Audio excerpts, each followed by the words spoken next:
الحمد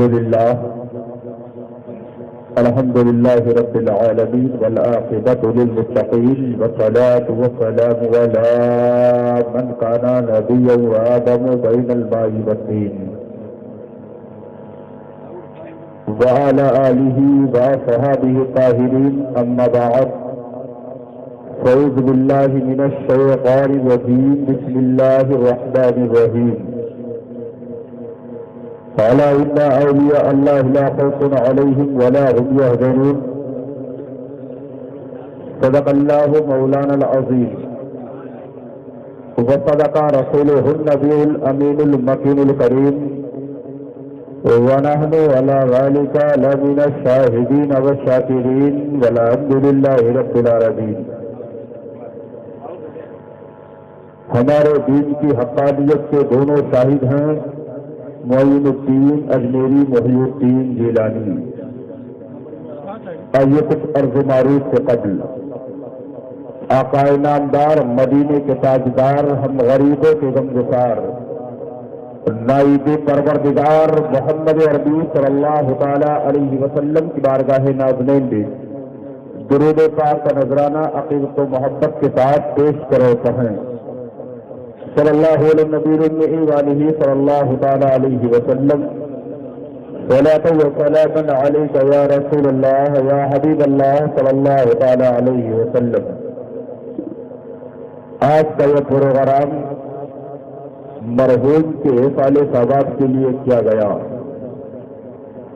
اللہ تعالیٰ کی بارگاہ میں دعا ہے کہ مولا تعالیٰ حضرت غوث پاک کے سب سے مغفرت فرمائے. آج کا یہ پروگرام بچوں اور ان کے بھائیوں نے مل کر کے اپنے والدین کے والد کے سال ثواب کے لیے اس پروگرام کو رکھا.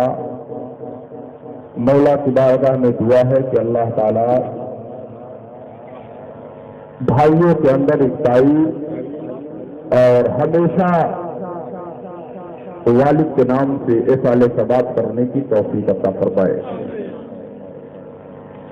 اللہ رب العزت اپنی مقدس کتاب قرآن پاک میں ارشاد فرماتا ہے، الا ان اولیاء اللہ لا خوف علیہم ولا هم یحزنون، جس کا ترجمہ خبردار، بے شک اللہ کے ولیوں کو نہ کوئی خوف ہے نہ کوئی حزن و ملال. ہم اور آپ یا سنی مسلمان جب اس مہینے کا چاند نمودار ہوتا ہے،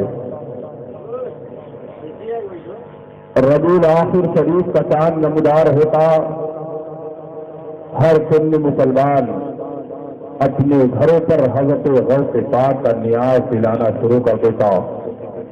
غوث پاک کا ماننے والا، غوث پاک سے محبت کرنے والا اپنے گھروں پر حضرت غوث پاک کے نام کا نیاز دلانا شروع کر دیتا. استطاعت ہوتی تو قرآن خوانی کر کے لوگوں کو بلا کر کے کھلاتا، استطاعت نہیں ہوتی تو مٹھائیاں اور کھانے اور تبرکات اسی پر نیاز دلا دیتا. کون غوث پاک؟ وہ غوث پاک جن کی تواریخ کو ہم اگر اٹھا لیں اور دیکھنا شروع کر دیں تو جن کے والد ولی، جن کی والدہ ولیہ، جن کے نانا جان ولی. اے مسلمانوں، آؤ میں حضرت غوث پاک کا ذکر کروں، کچھ بیان کروں. اس سے قبل آئیے حضور غوث پاک کے نانا جان کی بارگاہ میں ہم چلتے ہیں اور دیکھتے ہیں.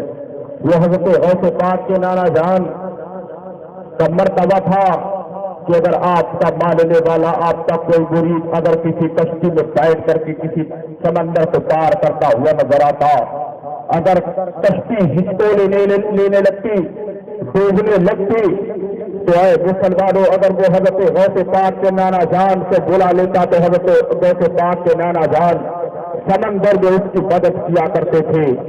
وہ حضرت غوث پاک کے نانا جان ایک مرتبہ کا واقعہ مورخین اپنے کتابوں میں لکھتے ہیں کہ حضرت غوث پاک رضی اللہ تعالی عنہ کے نانا جان ایک جگہ بیٹھ کر کے لوگوں کو درس دے رہے تھے. لوگوں کو کچھ باتیں بتا رہے تھے کہ آپ اپنے جسم پر ایک چادر ڈالے ہوئے تھے، آپ کا ہاتھ باہر تھا، لیکن آپ نے اپنے جو اس ہاتھ کو اپنے چادر کے اندر ڈالا، اور جب اندر ڈالا اس کے بعد میں جب باہر نکالا تو اسی ہاتھ سے جو ہے پانی کے قطرات ٹپک رہے تھے، جو وہاں پر آپ کے مردین معتقدین بیٹھے ہوئے تھے، آپ کے باندھنے والے چاہنے والے بیٹھے ہوئے تھے، وہ اسی گھڑی کو اسی وقت کو اپنے کاپی پر نوٹ کر لیتے ہیں۔ اسے پوچھا جائے گا کہ آخر یہ جو ہے کیسا معاملہ ہے، نہ کوئی گرمی کا موسم ہے کہ ہاتھ کو اگر چادر کے اندر کیا جائے تو اس سے جو ہے پسینے نکلنے لگے، یہ تو جاڑے کا موسم ہے، آخر یہ پانی آیا کیسے؟ آپ لوگوں نے نوٹ کر لیا تھا، اور جب وہی قافلہ جو سمندر میں ڈوب رہا تھا حضرت غوث پاک کے نانا جان کو مدد کے لیے بلایا تھا، جب وہی قافلہ حضرت غوث پاک کے نانا جان کی بارگاہ میں پہنچتا ہے، عرض گزار ہوتا ہے، اے میرے پیر مرشد، اگر آج آپ میری مدد نہ کرتے تو میں ڈوب کر کے مر جاتا، ہماری کشتی تباہ برباد ہو جاتی، ہم اسی سمندر میں ڈوب جاتے۔ لوگ حیران و پریشان ہے، لوگوں نے تاریخ بتایا، لوگوں نے تاریخ بتایا اور کہا ہے میرے پیر مرشد، بھلا تاریخ کو جب میں سمندر میں ہم لوگ ڈوب رہے تھے، آپ کو مدد کے لیے بلایا تھا تو غیث کے ہاتھ نمودار ہوا تھا، اور اس ہاتھ کے ذریعے میرے کشتی کو سیدھا کر دیا گیا تھا، اور ہم لوگ بچ گئے تھے۔ وہاں جو موجود تھے وہ تڑپ کر کے کہنے لگتے ہیں، اے لوگوں سن لو، وہ کسی اور کا ہاتھ نہیں تھا بلکہ وہ حضرت عبداللہ سبائی کا ہاتھ تھا، جو یہاں چادر کے اندر گیا تھا اور وہاں سمندر میں مدد کر رہا تھا۔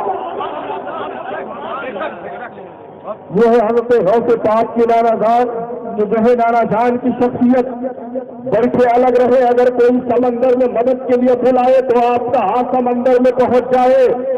کسی شاعر نے کیا خوب کہا، جب ان کے گدا بھر دیتے ہیں شاہان زمانہ کی جھولی، جب ان کے گدا بھر دیتے ہیں شاہان زمانہ کی جھولی، محتاج کا جبھی عالم ہے مختار کا عالم چاہے گا، محتاج کا جبھی عالم ہے مختار کا عالم چاہے گا۔ برادران ملت اسلامیہ، کون ہے حضرت غوث پاک کے نانا جان؟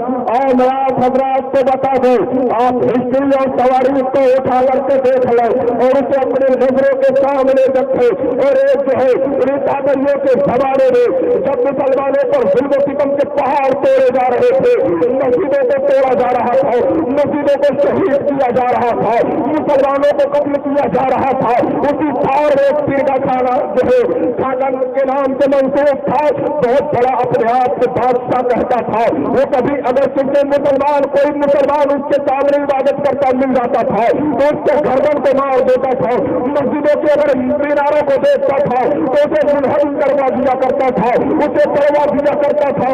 لیکن ہے مسلمانوں، میں آپ حضرات کو بتاتا چلوں، ایک مرتبہ حضرت عبداللہ سبائی کے جب گھر پہ گیا وہ گاؤں پہ جانے والا تھا، لوگوں نے سنا تھا کہ فرقہ تھا ہمارے یہاں آنے والا ہے، مسلمانوں نے اپنے تمام ترمان و افراد کو لیا تھا، اپنے تمام دربار کو لیا، اپنے سر پہ اٹھایا اور اٹھانے کے بھاگنے چلنے لگے، لوگ بھاگنے لگے۔ حضرت عبداللہ سبائی نے پوچھا تھا، آخر تم لوگ یہ بتا دو، آخر تم لوگ گاؤں کو کیوں چھوڑ رہے ہیں؟ لوگوں نے کہا تھا کیا تمہیں پتہ نہیں ہے، کیا تمہیں معلوم نہیں ہے فرقہ تھا یہاں آنے والا ہے، اگر تو آ گیا تو ہماری مسجدوں کو ویران کر دے گا، ہمارے مسجدوں کو توڑ دے گا، اور نہیں تو بات محدود نہیں، وہ ہمیں اور آپ کو بھی قتل کروا دے گا، اس لیے جو مسلمانوں کا دشمن ہے مسلمانوں کو بھی مار دے گا۔ حضرت عبداللہ سبائی نے کہا تھا اگر اللہ رب العزت نے ہماری جان اسی کے ہاتھوں میں لکھی ہے تو میں کہیں بھی بھاگ کر کے چلا جاؤں، میں سمندر کو اختیار کر لوں، جنگلات کو اختیار کر لوں، یا صرف علاقے کو نہیں بلکہ پورے ممالک کو چھوڑ کر کے اور دوسرے ممالک میں چلا جاؤں، اگر اللہ رب العزت نے ہماری جان اسی کے ہاتھوں میں لکھی ہے تو ہم اسی کے ہاتھ سے ہم مارے جائیں گے۔